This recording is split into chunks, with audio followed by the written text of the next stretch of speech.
नारा एक ही नाम।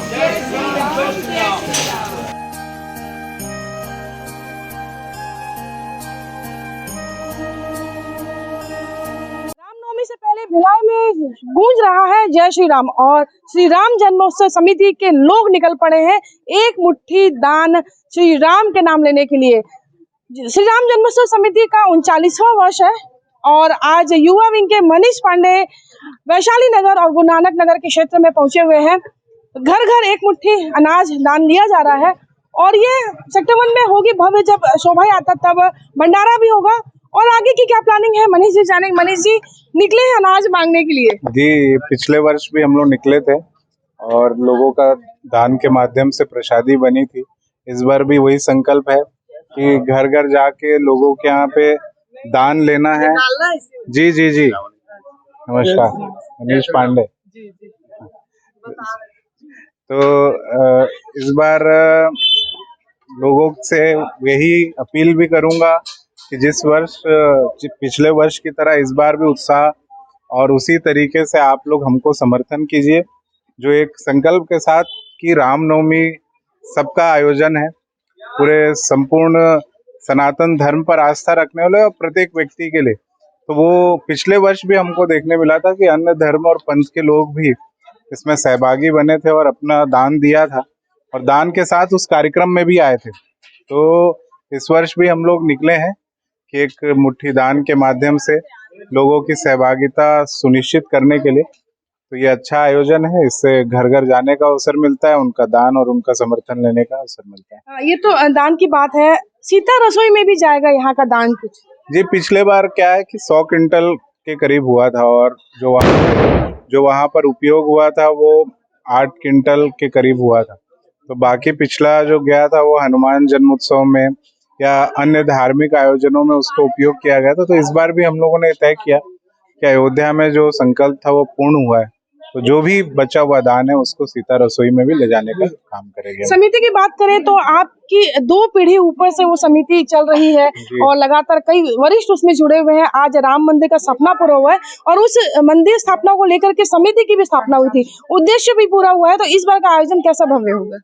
देखिए, उद्देश्य निश्चित तौर पर पूरा हुआ, क्योंकि उस समय का जो दौर था, हम लोगों के जो बड़े लोग हैं वो बताते थे कि लोग टीका लगाने से भी संघर्ष करते थे। बेटा जय श्री राम, जय श्री राम बोलो, जय श्री राम, जय श्री राम और बोलो जोर से, जय श्री राम। तो जो संघर्ष था उनका, वही एक मुझे लगता है कि उन्हीं के पद चिन्हों पर हम सब भी चल पा रहे हैं और एक बड़ा संघर्ष देखने को मिला है राम मंदिर तक और इस समिति को यहाँ तक लाने के लिए, क्योंकि इस समिति को यहाँ तक लाने के लिए तो उनका मार्गदर्शन रहा है और उसी की वजह से मुझे लगता है कि आज जो हम लोग ये कार्य कर पा रहे हैं उन्हीं के पद चिन्हों पर चलकर कार्य कर पा रहे हैं।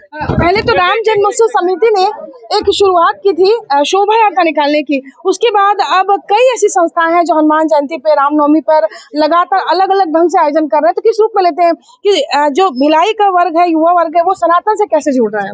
देखिए, अभी आप देखेंगे कि हम संपूर्ण देश के अंदर या छत्तीसगढ़ के अंदर भी ये देखते हैं कि युवाओं के बारे में जब भी बात होती है तो लोग बोलते हैं क्या युवा पश्चिमी सभ्यता को अपना रहे, पर ऐसा नहीं है। आज आप डोंगरगढ़ जब जाते हैं तो सबसे ज्यादा पैदल चलने वालों की संख्या युवाओं की देखेंगे।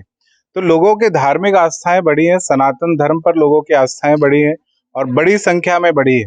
आज हनुमान जन्मोत्सव जो एकाध होते थे उसकी संख्या बढ़ गई, गणेश पूजा जो एकाध बैठते थे वो आज पूरे गली गली में बैठते हैं, दुर्गा पूजा जो कम होती थी वो बढ़ गई।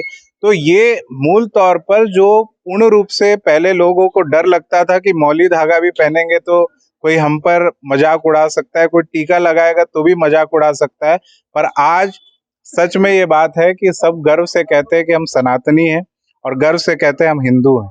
और ये कहीं ना कहीं वर्तमान सरकार की बहुत बड़ी जीत है जो आज प्रत्येक नागरिकों तक इस भाव को ले जाने का बहुत बड़ा काम किया। बिल्कुल सही बात है। धर्म, अगर हम हिंदू हैं तो गर्व से हिंदू कहने में भी हमें कोई संकोच नहीं होना चाहिए। और पिछले कुछ दशकों की बात करें तो कहीं ना कहीं अभी का जो दौर है वो बिल्कुल ऐसा दौर है कि युवा से लेकर के हर कोई अब धर्म की ओर अग्रसर है, चाहे वो धर्म कोई भी हो, वो अपने धर्म को, अपने पंथ को मानता है। और सबसे अच्छी बात है कि श्री राम जी चाहे हनुमान जी ने सबको जोड़ा है, उसके लिए कोई धर्म जात पात नहीं है। रामनवमी के अवसर पर आप देख सकते हैं हमारे मिनी इंडिया में हर वर्ग हर धर्म के लोग सहयोग करते हैं। हनुमान जयंती पर जब शोभा यात्रा निकलती है तब सब उसका स्वागत करते हैं। तो मिनी इंडिया में रामनवमी का जो है उत्सव अब शुरू हो चुका है।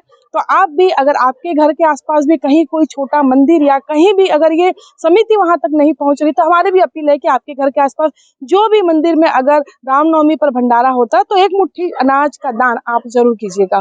कोमल धनेसर, IBC 24 भिलाई।